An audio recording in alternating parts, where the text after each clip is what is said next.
Start करते हैं story को।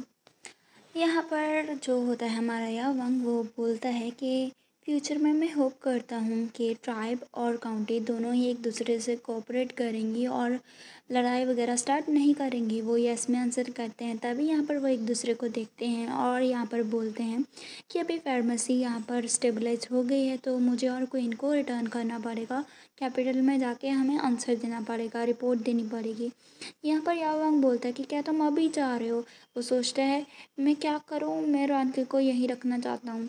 फिर रॉन किंग यहाँ पर जीप निकाल के उसे दिखता है और चिढ़ाते हुए अपने मन में सोचता है कि क्यों, क्या तुम चाहते हो यावंग यहाँ पर रहे और तुम्हें अकम्पनी करे। तभी यहाँ पर ना वो उसके पास जाता है और उसे बोलता है रॉन किंग मुझे ना तुम्हें कुछ कहना है। इसके लिए अच्छी फील नहीं आती यावंग को, लेकिन वो कुछ नहीं कहता क्योंकि वो दोनों ही ओमेगा हैं। यहाँ पर वो बोलते हैं हाँ बताओ। तभी वो एक तरफ चले जाते हैं और हमारा यावंग वहाँ पर खड़ा होता है अलग से। यहाँ पर वो बोलता है रॉन किंग मैं तुमसे कुछ पूछना चाहता हूँ कि क्या तुम हैप्पी हो इस मैरिज लाइफ में। वो बोलता है ऑफ कोर्स मैं हैप्पी हूँ।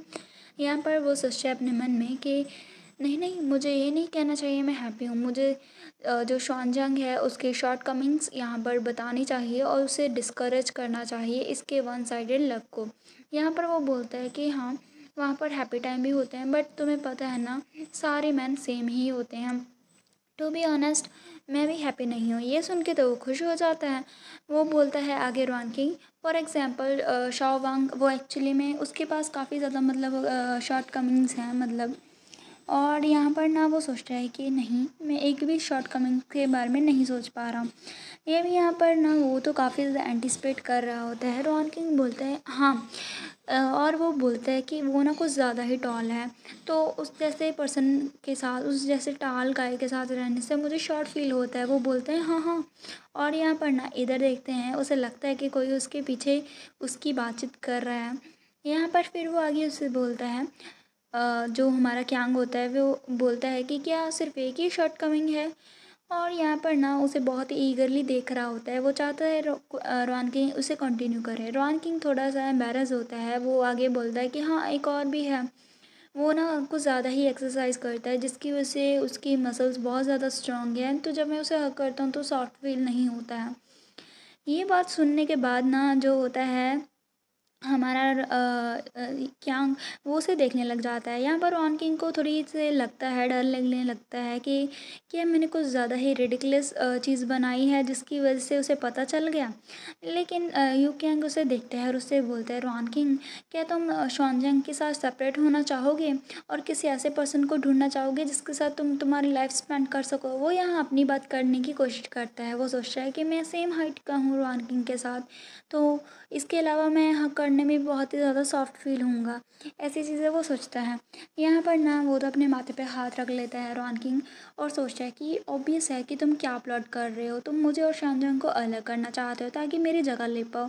लेकिन मैं 21 सेंचुरी का होने के बावजूद भी इस चीज़ को स्टैंड नहीं कर सकता। वो बोलता है नहीं प्रिंसेस क्यांग मैं और किंग ऑलरेडी ही मैरिड हैं तो यहाँ पर हम इंसेपरेबल हैं लाइफ और डेथ तक। सो प्लीज़ प्रिंसेस क्यांग मुझे ऐसे जो ओबियस क्वेश्चन है बाप से कभी मत पूछना। और यहाँ पर वो अपने घोड़े पर चढ़ जाता है और उससे बोलता है कि मैं अभी कैपिटल में जा रहा हूँ यावन के साथ तो मैं बाद में देखूँगा तुम्हें।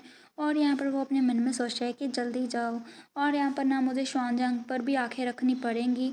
मैं नहीं चाहता हूँ कि ये दोनों आपस में कभी मिले। यहाँ पर वो चला जाता है तो रॉन किंग ना उसे इस तरह से देखता है और यहाँ पर ना उसकी आंखों में चमक भी होती है। वो सोचते हैं थोड़ी देर बाद वो चमक चली जाती है कि हाँ मुझे पता है तुम ऑलरेडी शॉनजंग की वाइफ हो। हम दोनों कैसे हो सकते हैं। उसके ऐसे एक्सप्रेशन होते हैं और हम देखते हैं दूर खड़ा कोई बंदा उसे नोटिस करता है। ये रेड हेयर वाला लड़का होता है जो कि उस एक्सप्रेशन को देख के कुछ सोच रहा होता है। अभी वो कौन है क्या है वो तो हमें नेक्स्ट पार्ट में पता चलेगा। तो बढ़ते हैं आगे। तो यहाँ पर उसकी एक्सप्रेशन कुछ इस तरह से होते हैं और यहाँ पर बहुत ही ज़्यादा लॉस्ट होता है। एक लड़का ये सारी चीज़ें नोटिस करता है। तभी हमारा सीन कट होता है। हम देखते हैं यहाँ पर ना उसकी मदर बैठी होती है मतलब जो प्रिंसेस याओ होती है। यहाँ पर उसके हाथ में ना एक पेंटिंग सी होती है और वो बंदा होता है वो बोलता है कि एल्डेस्ट प्रिंसेस मैं आपको रिपोर्ट करना चाहता हूँ। ये सीन है जब काउंटी प्रिंसेस ने और किंग की कांगीवान दोनों ने ही सेपरेट किया था। और यहाँ पर मेरी स्किल्स ज़्यादा अच्छे नहीं हैं, क्रूड हैं, प्लीज़ मुझे माफ़ कर देना। और यहाँ पर वो बोलती है कि तुम कुछ ज़्यादा ही मॉडेस्ट हो, मुझे पता है कि तुम उस ट्राइब से बिलोंग करते हो, तुम्हारी जो पेंटिंग की स्किल है वो काफ़ी ज़्यादा अच्छी और वाइब्ड है। तो मतलब वो एक पेंटिंग होती है जो कि ये दर्शाती है कि जिसमें जो काउंटी है और साथ में हमारी जो होती है प्रिंसेस, वो दोनों एक दूसरे से बातचीत करते हैं और जब प्रिंसेस चली जाती है तो यहाँ पर उनके यहाँ के ऐसे एक्सप्रेशन होते हैं। उस देख के वो बोलती है, जो हमारे कियानगा है वो हमेशा से ही स्टेबन रही है बचपन से ही, और ये मदर हमेशा ही उसके ऐसे ही देखती आई है। लेकिन यहाँ पर ये फर्स्ट टाइम है जब मैंने उसके लॉस्ट एक्सप्रेशन देखे हैं। तो दूसरा बंदा बोलता है कि जो प्रिंसेस कियांग है वो ज़रूर से डीपली अफेक्शनेट होगी प्रिंस याओ के साथ, लेकिन करंट जो कॉन्क्यूबाइन है वो किंग याओ को छोड़ना नहीं चाहती है, तो इसीलिए वो ऐसे एक्सप्रेशन दिखा रही है। तो यहाँ पर वो लेडी सोचती है, मेरी सिली बच्ची, तुम्हारी मदर को पता है कि तुम बहुत ही काइंड हार्टेड हो और तुम उन दोनों को ब्रेक नहीं करना चाहती हो, मतलब कि उन दोनों को अलग नहीं करना चाहती हो। और उस बैड पर्सन मतलब कि रॉन, उसे तुम्हारी मदर को हैंडल करने दो, मतलब ये यहाँ पर कुछ तो करेगी ही। यहाँ पर हम देखते हैं हमारा जो किंग होता है, मतलब एम्प्रेस होता है, वो काम कर रहा होता है, साथ में कुछ खाना खा रहा होता है। तभी यहाँ पर एंट्री होती है उसकी, और यहाँ पर वो बोलती है, शुआंज, क्या तुम्हें याद नहीं है तुम्हारी सिस्टर ने तुम्हें क्या कहा था कि तुम्हें ऐसा खाना और दूसरी चीज़ें साथ में नहीं करनी चाहिए, मतलब दोनों काम साथ में नहीं करने चाहिए। तभी वो जल्दी से अपने खाने वाली बाउल रख देता है और यहाँ पर वो बोलते हैं, सिस्टर तुम तो मेडिटेट कर रही थी, वर्शिप कर रही थी बुद्धा की उस क्यांगन पैलेस में, तो तुम यहाँ पर वो बोलता है, ब्रदर क्या तुम मुझे इस पैलेस में नहीं देखना चाहते। वो उसे बोलता है कि ऐसा कैसे हो सकता है, मैं हमेशा से तुम्हें विजिट करना चाहता था। और यहाँ पर उसके पास जाने लगता है, वो तो काफ़ी एक्साइटेड होता है, वो असल में उसका छोटा भाई होता है। वो आगे बोलता है कि सिस्टर तुमने कहा था कि तुम वहाँ पर ना मेडिटेशन करना चाहते हो, इसीलिए कोई भी गेस्ट अलाउ नहीं थे, इसलिए मैंने तुम्हें विजिट भी नहीं किया। और यहाँ पर वो बोलती है, इतने लॉन्ग टाइम मेडिटेशन करने के बाद वो पैलेस मुझे थोड़ा सा बोर्ड लगने लगा और मैं बहुत टायर्डनेस फील करने लगी। फिर वो उससे बोलता है कि सिस्टर, यहाँ पर वो बोलता है कि हाँ वो पैलेस थोड़े से लोनली थे, इसलिए मैं ना कुछ एक्सपीरियंस करना चाहती हूँ और मैं हैप्पी फीलिंग्स को अपनी फैमिली के साथ शेयर करना चाहती हूँ, इसलिए मैं यहाँ पर आई हूँ। यहाँ पर उसके बाद ना जो एम्प्रर है उसके दिमाग में तो कुछ और ही चलने लगता है। वो उसे बोलता है कि क्या सिस्टर आप रीमैरी करना चाहती हैं और अपनी फैमिली स्टेबलाइज करना चाहती हैं? अगर ऐसा है मैं डेफिनेटली सबसे अच्छा हस्बैंड चूज़ करूँगा। वो अपनी बात कंप्लीट नहीं कर पाया कि तभी यहाँ पर ना जो होती है प्रिंसेस, वो उसके कान को पकड़ लेती है। यहाँ पर वो बोलता है कि ये मुझे दर्द हो रहा है। वो बोलता है कि तुम कौन सी नॉनसेंस बात कर रहे हो, ये पैलेस यहाँ पर मैं चाहती थी मैं यंगर जनरेशन के साथ रहूँ, मतलब कि बच्चों के साथ आके रहूँ, उससे मेरा फैमिली से मतलब था। और यहाँ पर ना हम देखते हैं हमारा एम्परर ये सारी सिचुएशन समझा रहा होता है किसी को, और वो किसी और को नहीं, रॉन किंग और यहाँ पर याओवांग को समझाता है। रॉन किंग बोलता है कि इसका मतलब जो प्रिंसेस है वो यहाँ पर आके रहने वाली हैं याओवांग मेंशन में हमारे साथ।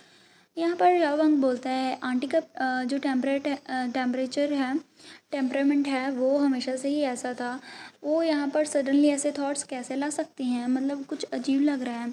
यहाँ पर एम्परर बोलता है कि तुम्हें पता है, आंटी शो को पता है और उसने बचपन से ही तुम्हारा ख्याल भी रखा है और यहाँ पर मेरा भी, इसीलिए अभी तुम हस्बैंड और वाइफ दोनों को अपनी जो ड्यूटी है वो पूरी करनी चाहिए और उसका ख्याल रखना चाहिए। तो यहाँ पर वो दोनों बैठे होते हैं और यहाँ पर ना एम्परर ने तब बोल दिया होता है कि तुम्हें यहाँ पर अपनी ड्यूटी फुलफ़िल करनी है और अपने फादर की एक्सपेक्टेशन को डाउन फील नहीं कराना है। यहाँ पर वो दोनों बैठे होते हैं और यहाँ पर याओवांग बताता है कि मेरी आंट एल्डेस्ट प्रिंसेस है और यहाँ पर ना यूनक्या की मदर है। वो उसे बोलता है कि हाँ मैंने गेस कर लिया था, ऐसा लगता है जो ओल्ड लेडी है यहाँ पर हमारे हाउस में ना किसी और पर्पज़ के लिए आ रही है। यहाँ पर वो थोड़ा परेशान होता है, वो सोचती है जो एल्डेस्ट प्रिंसेस है वो किसी भी चीज़ को कमांड कर सकती है कैपिटल में, तो यहाँ पर ना वो आने वाली है कल और हमारी फैमिली के साथ, मुझे लगता है वो फिर से कुछ करने वाली है। मुझे लगता है कि वो ना मुझे ऐसे कोई न्यू ब्राइड को लेके आना चाहते हैं याओवांग की पैलेस में, इसलिए वो ऐसे रिएक्ट कर रही है। यहाँ पर उसके बात सुन के उसने बोला होता है कि हमारी फैमिली, तो ये सुन के वो उससे बोलता है कि ऐसा लगता है वेंगफी अभी बहुत ही ज़्यादा क्लोज फील कर रही है मेरे साथ, इसलिए वो इसी बात कर रही है। वो आगे बोलता है क्योंकि आंट यहाँ पर गेस्ट है हमारे हाउस में, तो ये अच्छी अपॉर्चुनिटी है उन्हें शो करना कि हम बहुत ज़्यादा इंसेपरेबल हैं एज अ कपल। यहाँ पर वो बोलता है तुम्हें क्या लगता है, वो उसे देखने लग जाता है और सोचता है कि उसके हाथ बहुत ही ज़्यादा गर्म है और वार्म है। यहाँ पर हम देखते हैं किंगडम पैलेस का सीन दिखाया जाता है और यहाँ पर ना जो लाइट्स है वो ओपन होती है, पीछे सर्वेंट्स खड़े होते हैं, वो बोलते हैं स्ट्रेंज। अभी तक जो एल्डेस्ट प्रिंसेस है वो अभी तक रिटायर नहीं हुई हैं, अभी इतना टाइम हो गया, मतलब सोने के लिए नहीं गई हैं। यहाँ पर हम देखते हैं वो जो बंदा पहले था वही आता है और उससे बोलते हैं एल्डेस्ट प्रिंसेस। ये सारी जो बुक्स हैं जो कि मैंने मेरे सबॉर्डिनेट से कलेक्ट करवाई हैं, जैसे कि आपकी रिक्वेस्ट थी वैसे ही। और यहाँ पर हम देखते हैं वो कैसी बुक्स होती हैं। यहाँ पर लिखा होता है, उसके टाइटल कुछ ऐसे होते हैं, evil mother in law, battle daughter in law, lazy daughter in law, can't escape, और ऐसी ऐसी और ज़्यादा, जो कि सभी इसके जैसे ही होती हैं, मतलब स्पाइसी से नोबल होते हैं, जिसमें जो होती है सास वो अपनी डॉटर इन लॉ के साथ फाइट वगैरह करती है। और यहाँ पर ना वो सोचती है वेरी गुड, ये सही चीज़ें हैं जो मैं चाहती थी। यहाँ पर वो बोलता है कि प्लीज़ मुझे माफ़ कर दीजिए, मैं ज़्यादा डॉक्टिव नहीं होना चाहता, लेकिन ये वो सारी चीज़ें हैं जो कि वुमन मार्केट में रीड करती हैं। मैं जानना चाहता था कि एल्डेस्ट प्रिंसेस इसे क्यों चाहती थी। उससे बोलता है तुम नहीं समझोगे, मैं यवर की आंट हूँ और मैं ये सारी चीज़ें यूज़ कर सकती हूँ, और मैं ये जो evil mother in law methods वगैरह हैं फोर्स कर सकती हूँ उन्हें डिवोर्स करने के लिए। और यहाँ पर इंडीड जो सभी जो वर्ड हैं वो काफ़ी ज़्यादा अच्छे हैं। वो एक बुक को रीड करके कहती है बहुत ही ज़्यादा वंडरफुल है, मतलब सारे जो टैक्टिक वहाँ पर अपनाए गए हैं वो सभी यूज़ करेगी रियलिटी में। यहाँ पर बहुत ज़्यादा जो होती हैं सेलिब्रेशन स्टार्ट हो जाती है, मतलब वो आने वाली होती है ना प्रिंसेस, इसीलिए सभी जगह पर डेकोरेशन की जाती है, तभी उसकी अनाउंसमेंट की जाती है। और यहाँ पर जो होती है प्रिंसेस वो आने लगते हैं, यहाँ पर वो दोनों आते हैं और उसे ग्रीट करते हैं। और यहाँ पर ना जो होती है वो अपनी शुरुआत करने वाली होती है, वो ग्रीट करते हैं। और यहाँ पर ना जो होता है एक बंदा वो बोलता है कि अभी जो एल्डेस्ट प्रिंसेस थी उसने प्रिसाइजली जब सन ऑलमोस्ट इंटेंस है, मतलब नून के टाइम पे क्यों ही आना चूज़ किया। तो दूसरा बोलता है हमारा बॉडीगार्ड कि जो एल्डेस्ट प्रिंसेस है उसके जो कैरेज है कब से लैंड हो जाता, लेकिन फिर भी अभी यहाँ पर नहीं आई है। ऐसा लगता है ये अच्छा साइन नहीं है, मतलब कि वो उसका कैरेज तो आ चुका है लेकिन वो अभी तक उतरी नहीं है। तभी यहाँ पर वो दोनों ऐसे ही बो डाउन करके खड़े होते हैं। अंदर से वो आवाज़ देती है कि जब वो बच्चा था, मतलब यावर, तब से ही वो क्वाइट था, लेकिन अभी देखो तो वो कितना ज़्यादा ग्रो और टाल हो चुका है, बहुत ही हीरोइक टाइम में। और यहाँ पर मैं बहुत ही ज़्यादा हैप्पी हूँ उसकी आंट होने के नाते। यहाँ पर ना वो उसे बोलता है कि बाय द वे जो पर्सन तुम्हारे नेक्स्ट टू है वो डेफिनेटली मेरी नीस इन लॉ है ना रॉन किंग। तो यहाँ पर जल्दी से आओ, मैं तुम्हें लुक फॉरवर्ड कर रही हूँ। वो दोनों एक दूसरे से आँख मिलाते हैं और यहाँ पर रॉन किंग आगे बढ़ता है उसकी कमांड देने से। यहाँ पर हमारा जो यावांग है वो नज़र रखे होता है कि क्या करना चाहते हैं। यहाँ पर वो ग्रीट करने लगती है तो वो बाहर आ जाती है, उसके हाथ को पकड़ लेती है। और यहाँ पर ना वो तो खुद शेड की छाँव में होती है, मतलब ऊपर जो लगा होता है ऐसे। और यहाँ पर वो बोलता है कि तुम सच में बहुत ही क्लेवर ब्यूटी हो, मुझे लगता है ये बहुत ही ज़्यादा गुड लुक था यावर का तुमसे मिलना। और यहाँ पर ना वो अपने मन में सोचती है हाँ ये बहुत ही ज़्यादा डेलिकेट है और ऑर्डिनरी कुंजा लग रहा है, मतलब ऑर्डिनरी ओमेगा लग रहा है। ऐसा कुंजा सन क्यांग के साथ कंपेयर कैसे ही कर सकता है। और यहाँ पर मैं तो ये देखना चाहती हूँ कि तुम सूरज को ऐसे अभी सन बात हो रही होती है ना, मतलब एकदम नून का टाइम होता है, बहुत ज़्यादा गर्मी पड़ रही होती है। वो बोलती है अपने मन में मैं देखना चाहती हूँ कि तुम इसे एंजॉय कर सकते हो या फिर नहीं। अगर सच में ऐसा था तो तुम इसे गिफ्ट करना अपनी मदर इन लॉ से। और यहाँ पर वो सोचती है कि मुझे पता है तुम तो सन बाथिंग भी रेजिस्ट नहीं कर पाओगे, अगर तुमने ऐसा किया तो मैं ये मेरे लिए परफेक्ट अपॉर्चुनिटी होगी तुम्हें अक्यूज़ करने की कि तुम बहुत ही अनफिलहाल हो और इम्पेशेंट हो अपने एल्डर से चैट करने के लिए। यहाँ पर हमारा जो जे वाला चैप्टर है वो फिनिश होता है।